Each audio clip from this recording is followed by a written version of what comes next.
وَلَقَدْ يَسَّرْنَا الْقُرْآنَ لِلذِّكْرِ فَهَلْ مِن مُّدَّكِرٍ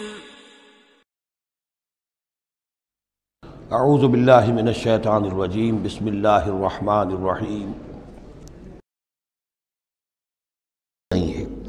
ذالکم اللہ ربکم، وہ ہے اللہ تمہارا رب۔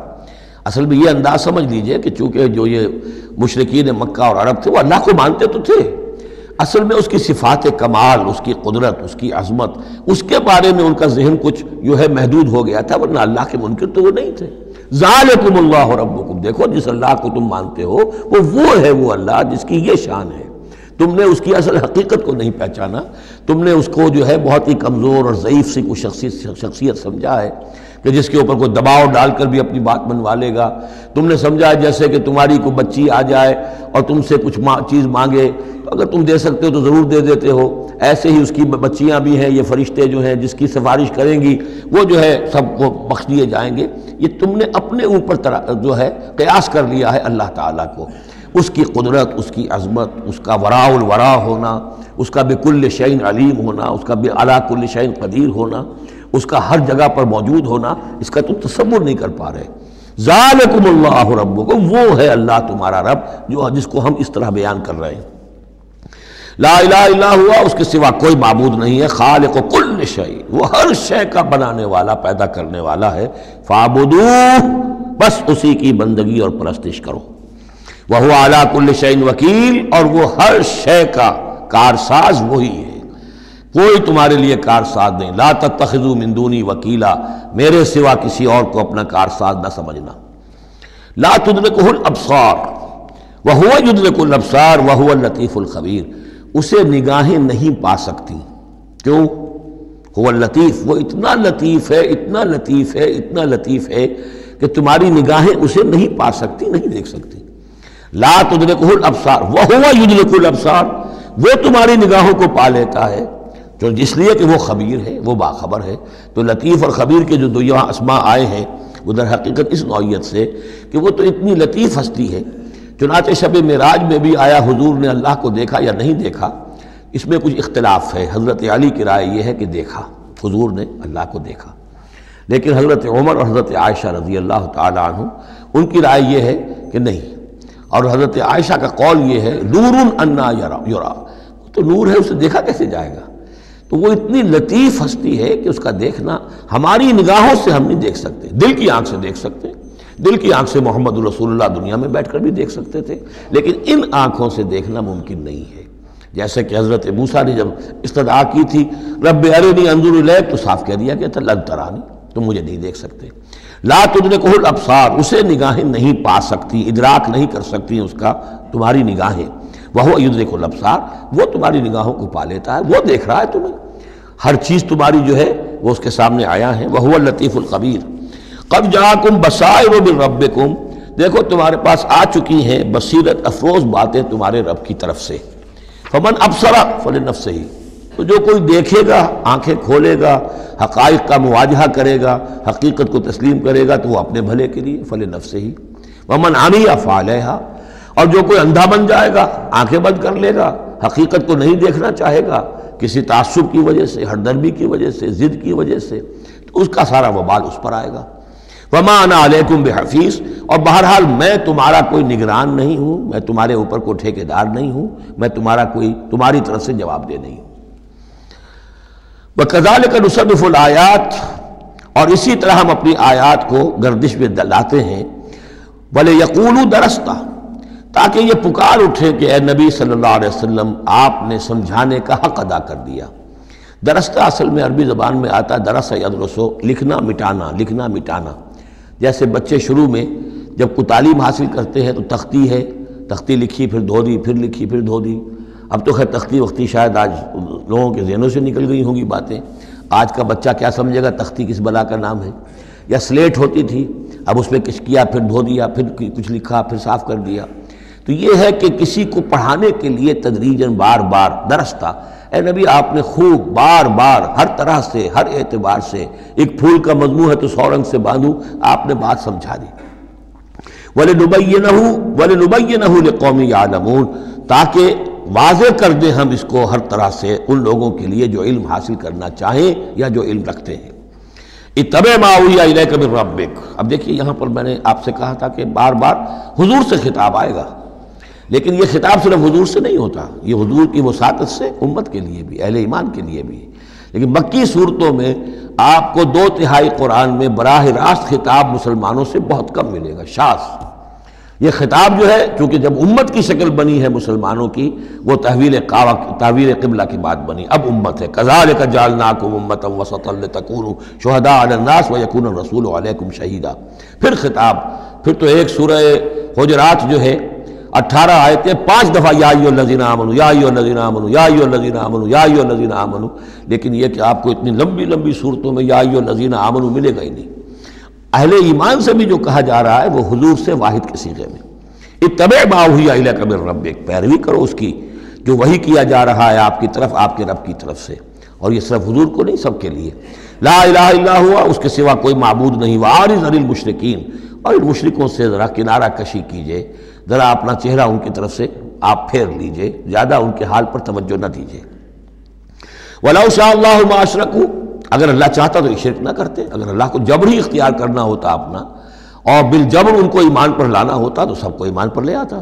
وَمَا جَعَلْنَاكَ عَلَيْهِمْ حَفِيظًا، اور دیکھیے اے نبی ہم نے آپ کو ان پر داروغہ، نگران، ذمہ دار، ٹھیکیدار نہیں بنایا ہے۔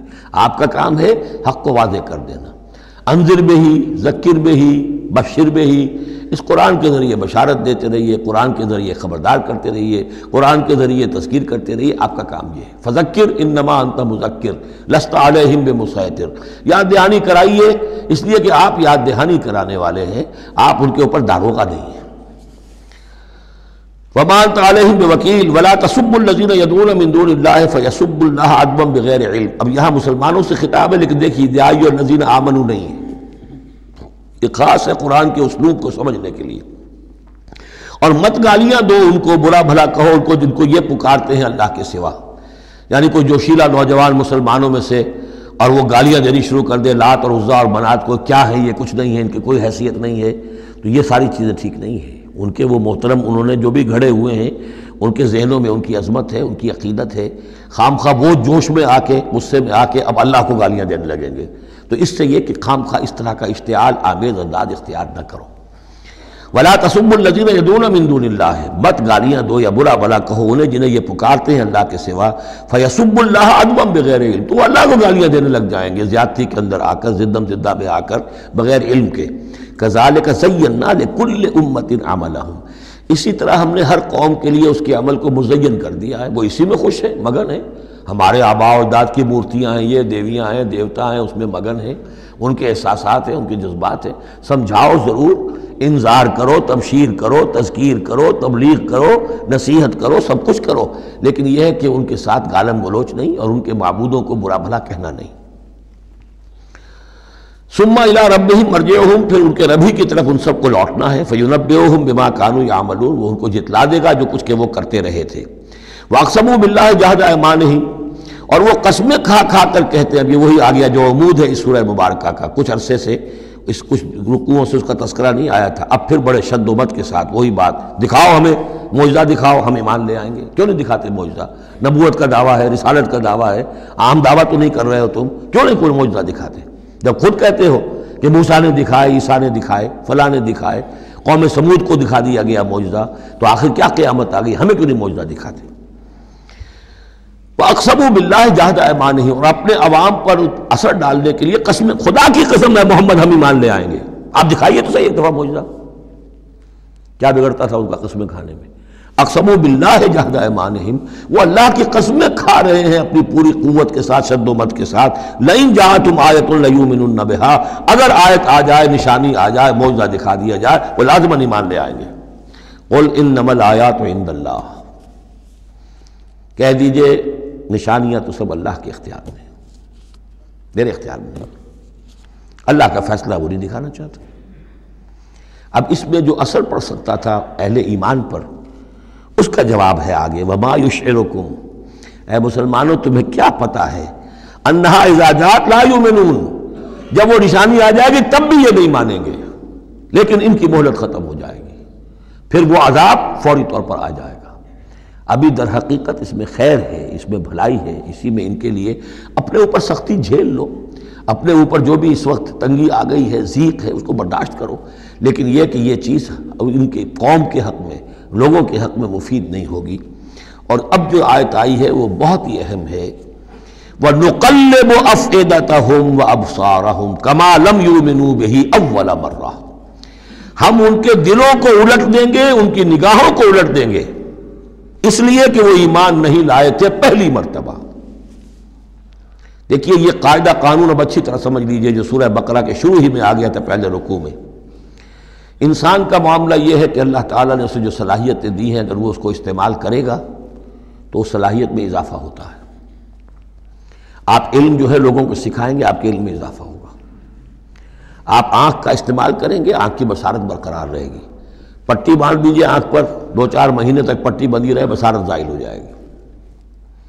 اس جوڑ کا کام ہے کہ یہ چلے، حرکت کرے، اس کے اوپر آپ پلاسٹر لگا دیجئے، کئی مہینے لگا رہے، اس کی حرکت ختم ہو جائے گی، لاک ہو جائے گی۔ جو صلاحیت اللہ نے دی ہے اس کا استعمال نہیں ہوگا تو وہ ہوتے ہوتے وہ صلاحیت پھر زائل ہو جاتی ہے، ضائع ہو جاتی ہے، سلب ہو جاتی ہے۔ ایک باطنی صلاحیت ہے حق کو پہچاننے کی، میرے اندر وہ صلاحیت ہے، مجھ پہ حق منکشف ہوا اور میرے دل نے گواہی دی حق ہے، میں نے اس کو دیکھنے سے انکار کر دیا، نہیں مانوں گا میں، ضد کی وجہ سے، تعصب کی وجہ سے، ہٹ درمی کی وجہ سے۔ اب اس کے بعد دوبارہ پھر کہیں وہ حق کی ایک چنگاری سی روشن ہوئی، اب اس کا اثر آپ پر کم ہوگا، اس کے اثرات جو ہیں وہ کم ہوں گے، ہوتے ہوتے وہ شکل ہو جائے گی کہ اب سرے سے وہ حق کے پہچاننے کی صلاحیت ہی ختم ہو جائے گی۔ اس کو کہا ہے ختم اللہ علی قلوبہم وعلی سمعہم وعلی ابصارہم غشاوہ، اللہ نے مہر کر دی ہے ان کے دلوں پر اور ان کی سماعت پر اور ان کی آنکھوں کے آگے پردے ڈال دیے، اس لیے کہ اب مہر ہو گئی، جس کو انگریزی میں ہم کہتے ہیں پوائنٹ آف نو ریٹرن۔ اب اس انتہا کو پہنچ چکے ہو تم کہ یہاں سے واپسی کا کوئی امکان نہیں۔ ہر معاملے میں کوئی ایک وقت ہوتا ہے کہ ابھی آپ واپس جا سکتے ہیں، کوئی پسپائی کوئی اختیار کر سکتے ہیں، کوئی واپس جا سکتے ہیں، کوئی شرافت کے ساتھ کہیں جو ہے وہ آپ ریٹریکٹ کر سکتے ہیں اپنے سٹیپس کو، ایک حد کے بعد پھر ممکن نہیں ہوتا۔ اسی کو یہاں کہا ہے کہ چونکہ جب پہلی مرتبہ حق ان پر منکشف ہو گیا، اللہ نے حجت قائم کر دی، حق منکشف ہو گیا، پہچان لیا ان کے دل نے، ان کی روح نے کہ بصیرت باطنی نے کہ یہ حق ہے، تو فوراً مان لیتے تو خیریت تھی، چونکہ انہوں نے نہیں مانا تو اب تو ہم ان کے دلوں کو الٹ دیں گے، 100 معجزے بھی دیکھ لیں گے تو یہ ایمان نہیں لائیں گے۔ وَنُقَلِّبُ